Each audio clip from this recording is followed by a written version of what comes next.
저스트 10미닛 시작하도록 하겠습니다. 오늘은 17가지 원료의 황금 비율 식이섬유 과이버비츠 플러스로 시작하도록 하겠습니다. 우리가 식이섬유는 이제 많이 알죠. 식이섬유는 우리나라의 미에로 화이바가 식이섬유를 대중화시켰죠. 그래서 식이섬유 하면 생각나는 게 쾌변, 그죠? 특히나 변비 있으신 분들의 이제 대장 활동, 변을 잘 보게 할 수 있는 것뿐만 아니라 체중 조절을 위한 영양소로 많이들 알고 계세요. 저도 이제 실제로 공부하기 전에, 뉴트리아이트 공부하기 전에는 그냥 이제 배변을 좋아지게 하는 것. 그래서 저는 뭐 배변이 워낙 활발한 사람이니까 식이섬유가 필요 없을 거라 이렇게 생각을 했었습니다. 근데 공부를 좀 하니까 아니더라고요. 특히 이제 우리나라 한국인 같은 경우에 식이섬유 섭취량이 엄청 적어요. 특히 이제 패스트푸드를 많이 먹는 청소년 같은 경우에 보시면 기준치의 반도 안 되죠.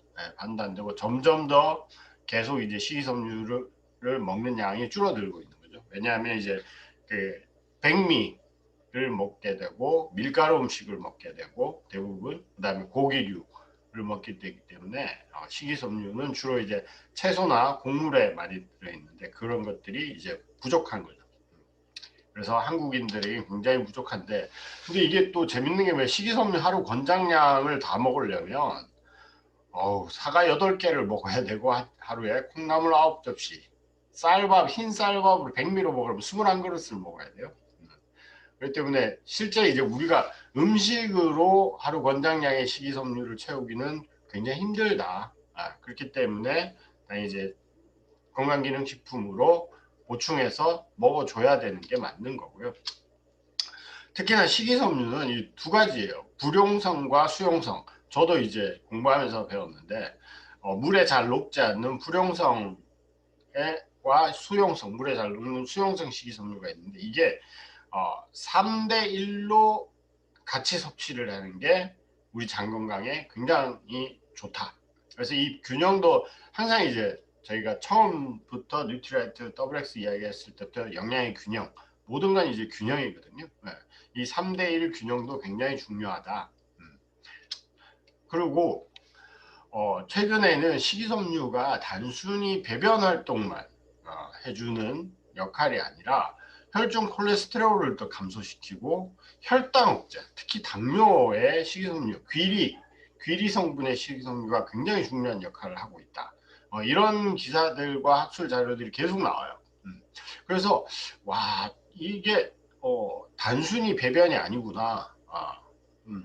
굉장히 많은 기능을 하고 있구나라는 거를 알았어요. 그래서 보시면 수용성과 아까 말씀드린 불용성이 있는데, 수용성, 특히 이제 불용성 식이섬유 같은 경우에는 주로 우리가 알고 있는 배변 기능, 배변의 양을 늘려가지고 변을 빨리 이제 배출하는 기능이 주로 하는데, 이 수용성 식이섬유가 여러 가지 기능을 많이 해요. 물론 이제 수용성이 변을 좀 부드럽게 해가지고 잘 나오게 할 수 있는 기능도 하고 있지만, 이 수용성 식이섬유가 콜레스테롤 흡수 억제, 그 다음에 소장에서 당 흡수를 지연시켜서 혈당 조절하는 이 중요한 기능들을 하고 있어요. 그래서 정말로 그래서 저희 파이버 비치 플러스 식이섬유에는 17가지 이제 불용성 식이섬유와 수용성 식이섬유를 같이 3대1 황금 비율로 제공을 하고 있고, 그다음에 혈당 상승의 억제에, 특히 혈당 상승의 억제를 많이 하는 게 귀리에 있는 식이섬유. 이게 이제 그 역할을 많이 하고 있거든요. 이 귀리 식이섬유도 하루 1g씩 들어가 있고요. 들어가 있는데, 와, 과연 진짜 저는 그게 너무 궁금한 거죠. 귀리 식이섬유가 어떻게 혈당을 조절할까? 당 섭취를 조절할까? 궁금해서 이제 찾아봤죠. 찾아보니까 실제로 연구 결과 귀리 식이섬유 섭취 시 식후 혈당, 그러니까 밥을 먹고 난 다음에 귀리 식이섬유를 같이 먹으면 혈당 상승 정도가 약 20% 감소된다. 이런 게 나오고, 이 혈당이, 그래서 보시면 혈당이 어떻게 나타나느냐, 이게 이제 저희 궁금했죠. 그래서 이제 당뇨가 왜 발생하느냐를 찾아보면 당뇨는 이 결과예요. 뭐냐면 사람이 이제 음식을 먹으면 이제 소화가 되죠.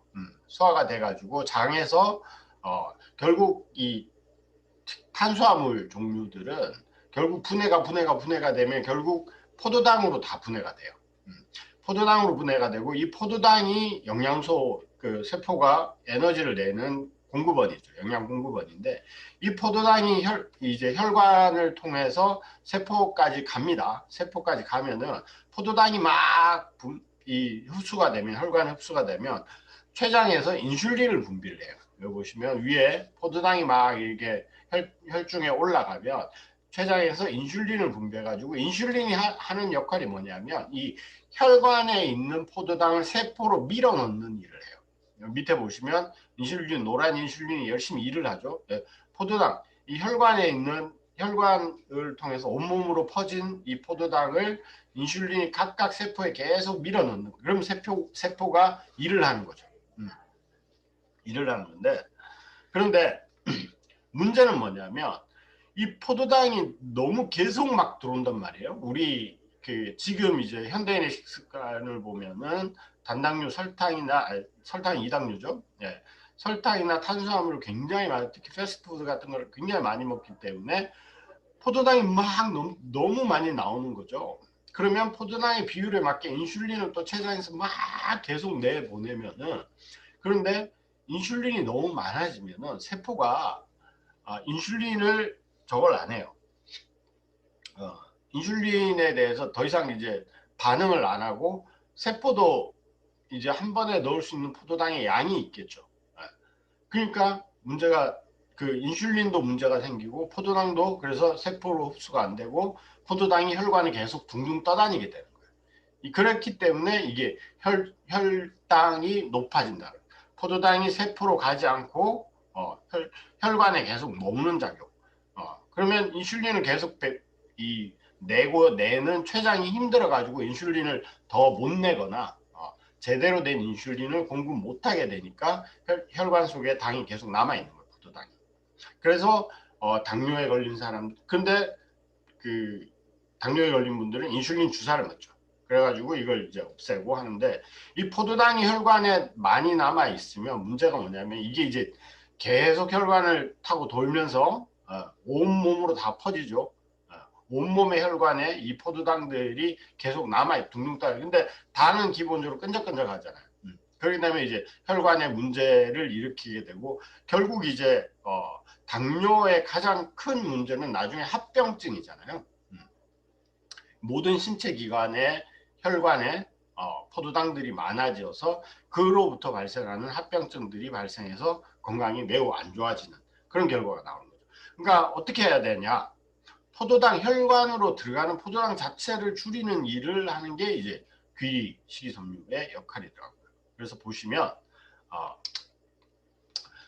한국식품영양에서 보시면 한국식품영양학회지에 이제 한국에서 이제 논문을 낸 거예요. 그래서 동물 모델에서 귀리 유래 수용성 베타글루칸, 그러니까 귀리 식이섬유에서 추출된 베타글루칸, 귀리 안에 식이섬유에 베타글루칸이라는 성분이 있어요.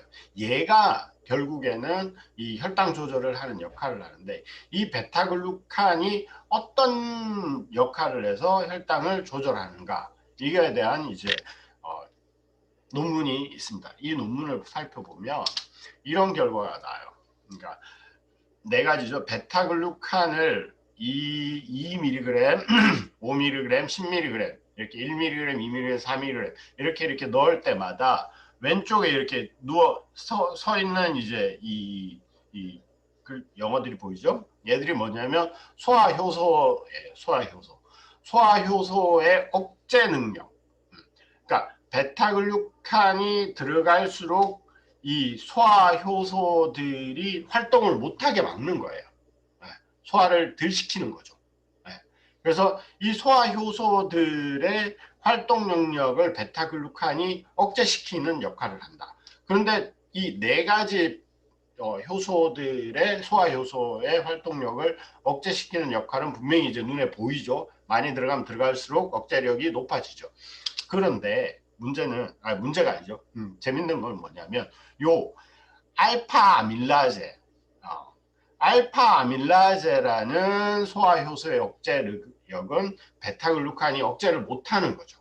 2를 넣었을 때보다 오히려 5를 넣었을 때 더 줄어들고 10 넣었을 때 약간 이제 억제력이 좋아졌는데 이건 거의 뭐 베타글루칸의 효과가 아니라고 보시면 되고요. 그래서 알파 아밀라제라는 소화 효소는 억제하지 못하고 다른 4가지 성분의 소화 효소는 억제를 시키는데 이게 과연 어떤 결과일까? 그래서 제가 논문을 계속 이제 읽어보니까 결국에 어떤 거냐면 이런 방식으로 진행이 됩니다. 즉, 자, 탄수화물이 들어오면 탄수화물 기본적으로 다당류 내지는 이당류로 형태로 들어오는데 대부분 다 다당류로 들어오고 이게 이제 소화가 한 번 돼서 이당류로 바뀌고 마지막에 단당류로 최종적으로 단당류가 되는 게 이제 우리가 아는 포도당이에요.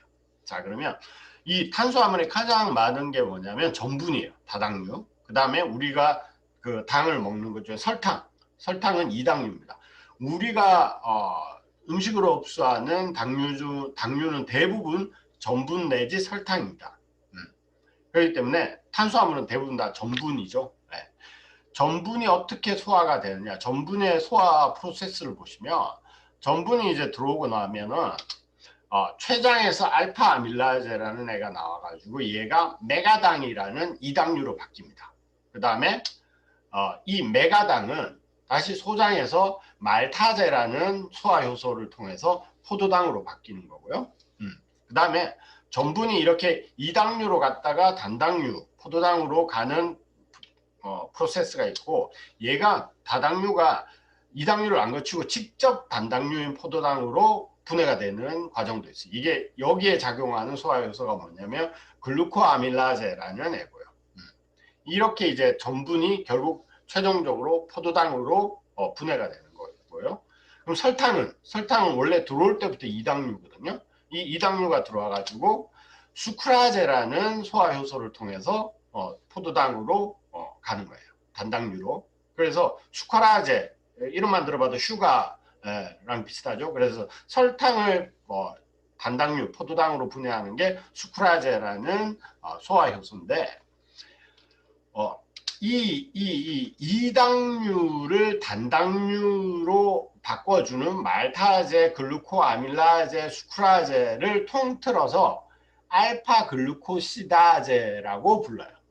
이당류를 단당류로 바꿔주는 소화 요소를 알파 글루코시다제라고 하는데 이걸 뭐 외울 필요는 없고 개념만 이해를 하시면 돼요. 이 알파 글루코시다제고 그 다음에 전분 앞에 보시면 다당류를 이당류로 바꾸는 게 알파 아밀라제거든요.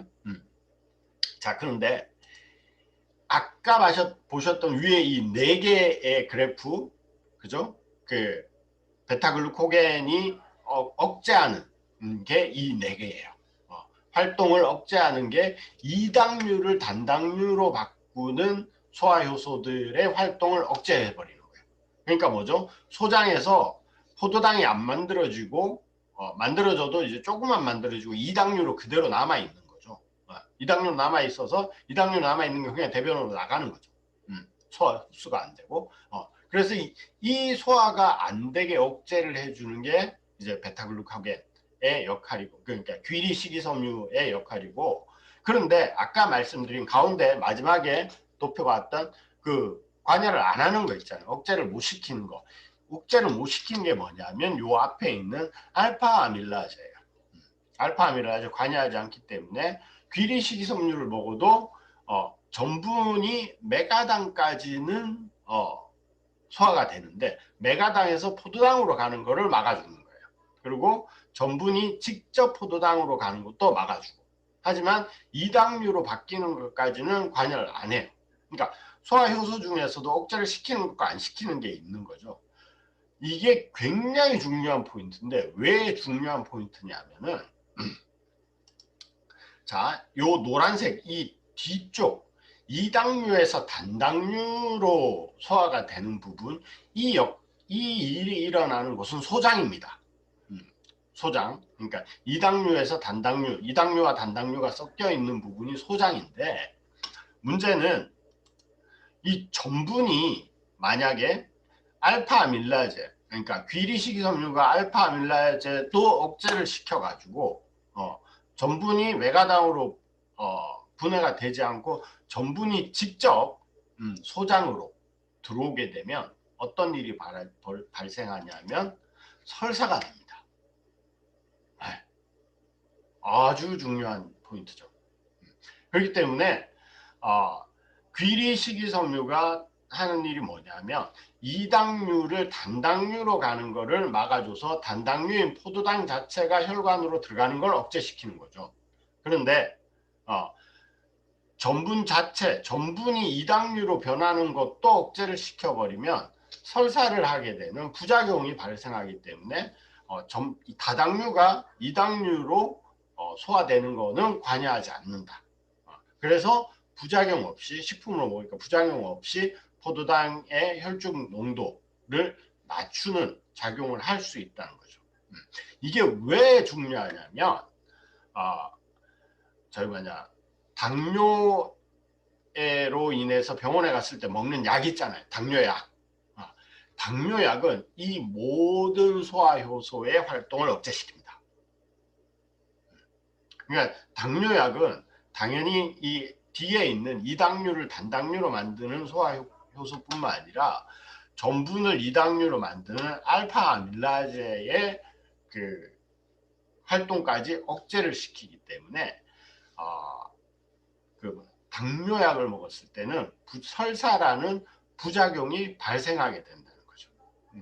그래서 당뇨약보다 바로 효과가 나고 그 효과가 막 눈에 보이게 막 바로 이렇게 되지는 않겠지만 그만큼의 100% 당뇨약만큼의 절대적인 효과를 볼 수는 없겠지만 그보다는 좀 적겠지만 이 식이섬유를 통해서 이 음식을 통해서 건강기능식품을 통해서 당뇨를 조절하는 게 몸에 무리를 가지 않고 건강하게 결국에는 시간이 좀 걸리지만 훨씬 더 건강하게 당뇨를 조절하고 건강한 삶을 만들 수 있다는 거죠. 그래서 항상 저희가 이제 앞에서도 계속 말씀드렸듯이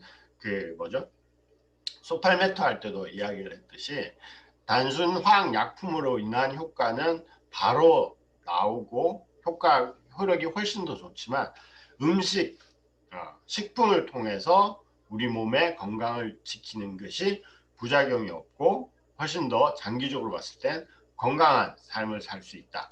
이렇게 보시면 되겠습니다. 그래서 귀리 식이섬유가 당을 조절하는 것은 이런 메커니즘을 통해서 조절이 된다. 이렇게 생각을 하시면 되겠습니다. 그래서 말씀드린 대로 오늘 말씀드린 파이버 비치 플러스는 단순히 배변 활동도 물론 굉장히 좋게 하고 혈중 콜레스테롤 흡수도 막아주고 특히 이제 중요한 부분 최근 이제 당뇨 환자들이 정말 많이 발생하고 있거든요. 특히나 당뇨가 발생하는 그 나이도 점점 낮아지고 그렇기 때문에 왜냐하면 이제 안 좋은 식습관 때문이죠.